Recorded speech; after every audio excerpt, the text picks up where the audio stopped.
अब देसी गुड़ वाले मीठे चावल बनाने हों तो बंदा एक बारी में सोचता ज़रूर है। रीज़न उसकी ये है कि नमकीन चावल, पुलाव, बिरयानी ये तो हम हफ्ते में एक आध बारी में बनाते ही रहते हैं, और गुड़ वाले चावल साल ब साल बस एक आध बारी में ही बनाने होते हैं, और वो भी मानसून के मौसम में। अब ये इतने टाइम के बाद परफेक्ट कैसे बनेंगे, गुड़ का मीठा पूरा कैसे होगा, और चावल अलग अलग से निखरे निखरे से कैसे बनेंगे, तो ये देखते हैं दोस्तों आज की वीडियो में। तो चलिए फिर शुरू करते हैं। बिस्मिल्लाहिर्रहमानिर्रहीम। अस्सलामुअलैकुम। अब सबसे पहले चावलों को देखते हैं। यहाँ पर ये मैंने 300 ग्राम के लगभग में पक्की के चावल लिए हैं, मतलब ये स्टीम्ड राइस हैं। एक प्रोसेस के ज़रिए से इनका स्टार्च जो है ये इनके अंदर ही लॉक कर दिया गया है। उसकी वजह से आप देख सकते हैं कि ये हल्के से क्रिस्टल से हो गए हैं। अब जब हम इनको पानी में भिगो के रखेंगे तब इनका स्टार्च जो है ये फ्रेश हो जाएगा। ये हल्के हल्के से वाइट से कलर के हो जाएंगे। लेकिन दोस्तों इससे पहले हमने इनको बहुत अच्छे से धोना ज़रूर है। प्रोसेस वाले केमिकल्स के अलावा ये आपस में ही रगड़ खाने से थोड़े से घिस से जाते हैं। तो जब हम इनको बहुत अच्छे से वॉश करते हैं तो साफ़ सुथरा सा पानी भी इस तरह का क्लाउडी सा हो जाता है। तो इसलिए ये वाला पानी हम निकाल देंगे और इसके बाद में भी इनको 3-4 बारी में पानी से बहुत अच्छे से धो लेंगे, और फिर ही इसमें साफ़ पानी डालकर इनको रेस्ट देंगे कम से कम आधे घंटे के लिए। अब अगर देसी गुड़ की तरफ देखें तो ये हमें चाहिए होगा 200 ग्राम, मतलब चावलों से एक हिस्सा कम। चावल अगर आपके 300 ग्राम हैं तो देसी गुड़ आएगा उसमें 200 ग्राम। और तीसरी चीज़ जो हमने मेजरमेंट के हिसाब से परफेक्ट लेनी है वो है पानी, और ये हमने लेना है चावलों से 2 गुना ज़्यादा। मतलब 300 ग्राम हमने चावल लिए थे तो 600 ग्राम के लगभग में हमने पानी डालना है। सादा से तरीके से देखें तो जिस बर्तन से हमने चावल लिए हैं उसी बर्तन से ही हमने 2 बारी में पानी डालना है, और पानी डालकर हमने देसी गुड़ का शीरा बनाना है। अब शीरा बनाने के लिए अब ये मत समझ लीजिएगा कि ये बिल्कुल वैसे ही बनेगा कि जैसे हम 1 तार की चाश या 2 तार की चाश बनाते हैं। नहीं नहीं नहीं नहीं नहीं दोस्तों, शीरा बनाने में ऐसा कोई झंझट नहीं होता है। ना हमने गुड़ को पकने के बाद पानी में डालकर देखना है कि ये पानी में घुल रहा है या नहीं घुल रहा है, और ना ही हमने गुड़ की तार देखनी है कि ये लंबी हो रही है या छोटी हो रही है। हमने तो बस यहाँ पर गुड़ को पानी बनने तक पकाना है। और गुड़ का पानी बनाने के लिए बेस्ट तरीका ये है कि इसको बहुत अच्छे से हिला जुला कर ढक कर पकाया जाए। अब जब तक गुड़ का शीरा तैयार होता है उस वक्त तक हम बाकी की चीज़ें देख लेते हैं। और बाकी की चीज़ों के लिए 15 से 20 दाने बादाम के लेने हैं, किशमिश आएगी, और क्रश किया हुआ खोपरा लेना है, और साथ साथ में गुड़ वाले चावलों को खुशबूदार बनाने के लिए आधा चम्मच सौंफ का आएगा, और 5-6 सब्ज़ इलायची। अब क्रश किए हुए नारियल को धोने के लिए हम इसमें ठंडा पानी ही डाल के रखेंगे, और ऐसे ही ठंडा पानी ही हमने डालना है किशमिश में। इन दोनों चीज़ों की हमने डस्ट साफ़ करनी है।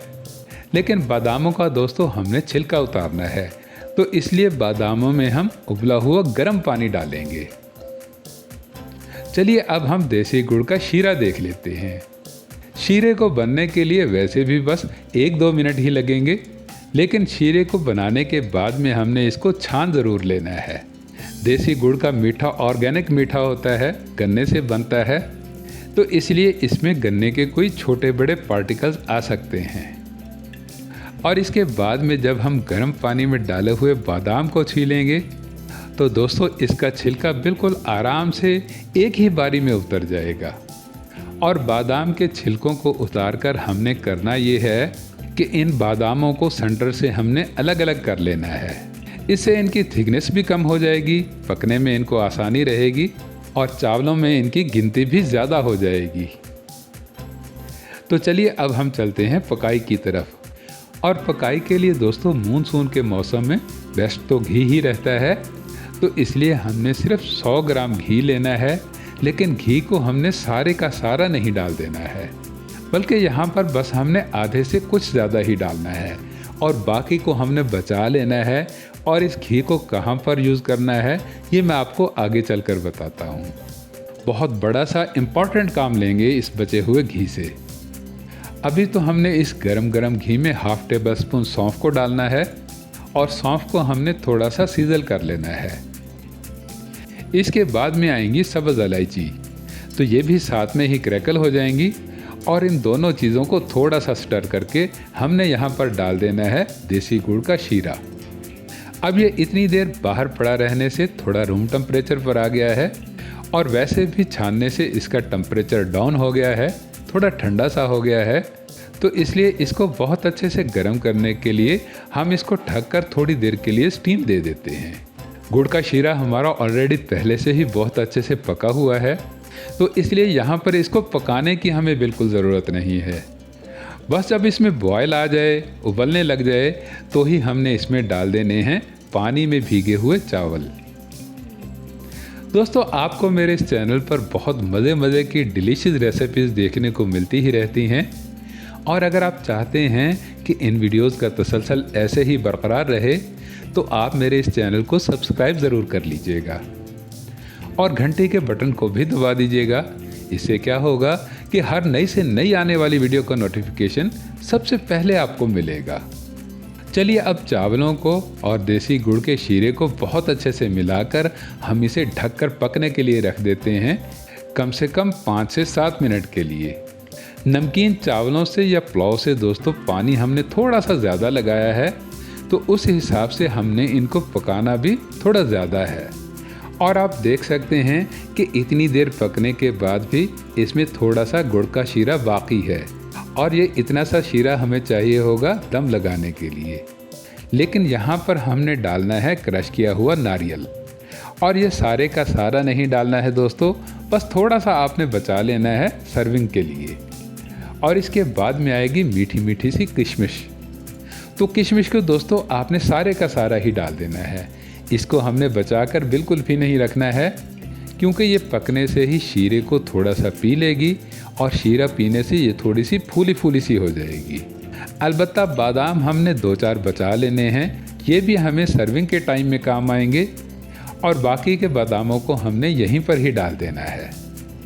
और अब मैं आपको बताता हूँ एक बिल्कुल सी सादा सी और सिंपल सी ट्रिक।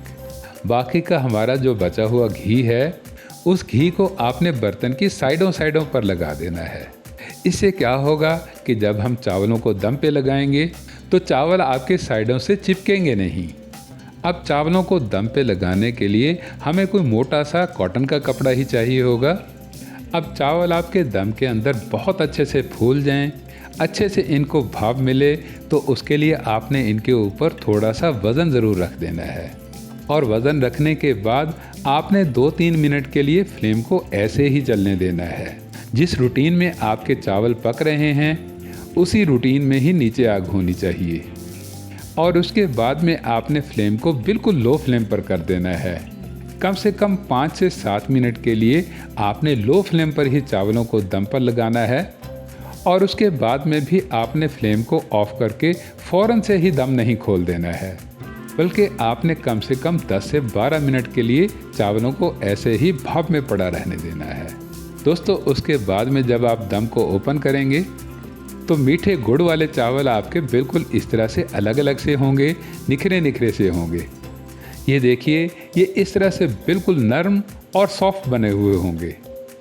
दोस्तों, इस मानसून के सीज़न में या आगे पीछे जब भी आप मुझे फॉलो करते हुए देसी गुड़ के मीठे चावल बनाएंगे तो ना तो चावलों में मीठा कम होगा और ना ही आपके चावल जुड़े से या चिपके से बनेंगे।